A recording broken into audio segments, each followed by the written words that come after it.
Presidential oath. Let us face it. I do solemnly swear or affirm that I will faithfully execute the office of President of the United States and will, to the best of my ability, preserve, protect, and defend the Constitution of the United States. Is not very much of an oath of office. It has no power, no statement of acknowledgement that the President is an employee of the voters. What is needed is something like, I do solemnly swear before this assembly and to the greater people of the United States, wherever they may be, that I will faithfully execute the office of the President of the United States as laid out in the United States Constitution and otherwise codified by the laws of the United States. That I will faithfully, honestly, and dutifully, to the best of my abilities, as a duly elected servant to the people of the United States, follow, preserve, protect, support, and otherwise defend the Constitution of the United States and all of its laws. To make sure that the laws, regulations, and otherwise rules of the United States are correct, where need be, in their foundations to rigorous confirmed fields of study. To never hide the truths of these fields of study, of the science and math, from the people of the United States.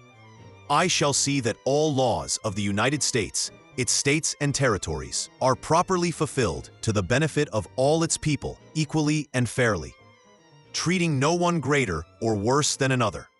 In doing all of these things, I shall be preserving, protecting, supporting, and defending the citizens and residents of the United States, no matter where they are on earth. I further affirm that the United States has a duty to its people and to the people of the world to preserve, protect, support, and defend the planet we all live upon. I swear and do affirm this oath upon my life, my soul, and my sacred honor. This is a more solemn oath of office. It directly states that the President is the servant of the people of the United States. It directly indicates, as President of the United States, that they have the power to influence the world, and as such has a duty to defend it. Because without the world, the United States is literally nothing. No world, no United States. It directly confirms that there is a need for honesty. As such, it should be added to the oaths that all members of Congress, the Supreme Court, the Cabinet, all ambassadors and their deputies, agency heads and their deputies, the presidential staff, and likely everyone who serves in the federal government of the United States of America. All that needs to be done is change office of president to the appropriate office or position. Change duly elected to duly appointed for those who are appointed, and change duly elected to hired by for those who are employees. These actions do directly state that they are all the servants of the people of the United States and are bound by the laws of the United States and all of its states and territories.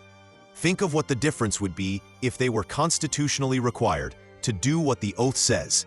What a difference this would have made over the past couple of decades. We have to do this.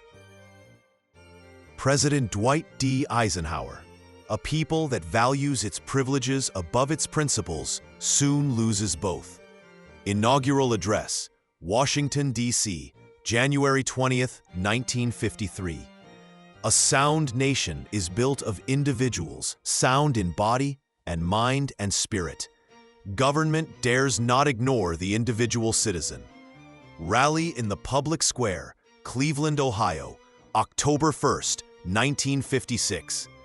Democracy is essentially a political system that recognizes the equality of humans before the law. Address to Constituent Assembly, Rio de Janeiro, Brazil, August 8, 1946. Today in America, unions have a secure place in our industrial life. Only a handful of unreconstructed reactionaries harbor the ugly thought of breaking unions. Only a fool would try to deprive working men and women of the right to join the union of their choice. Speech to the American Federation of Labor, New York City, September 17, 1952. Don't join the book burners. Don't think you are going to conceal faults by concealing evidence that they ever existed.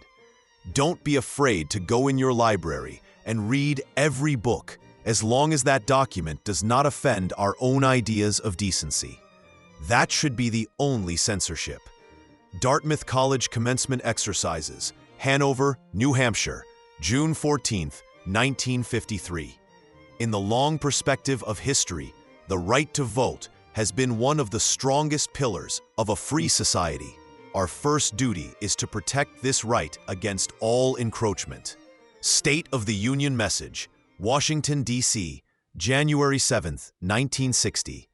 The opening for the Constitution of the United States. We, the people of the United States, in order to form a more perfect union, establish justice, ensure domestic tranquility, provide for the common defense, promote the general welfare, and secure the blessings of liberty to ourselves and our posterity. Do ordain and establish this Constitution for the United States of America. President Franklin Roosevelt. We must especially beware of that small group of selfish men who would clip the wings of the American eagle in order to feather their own nests. Part of a speech delivered on January 6, 1941.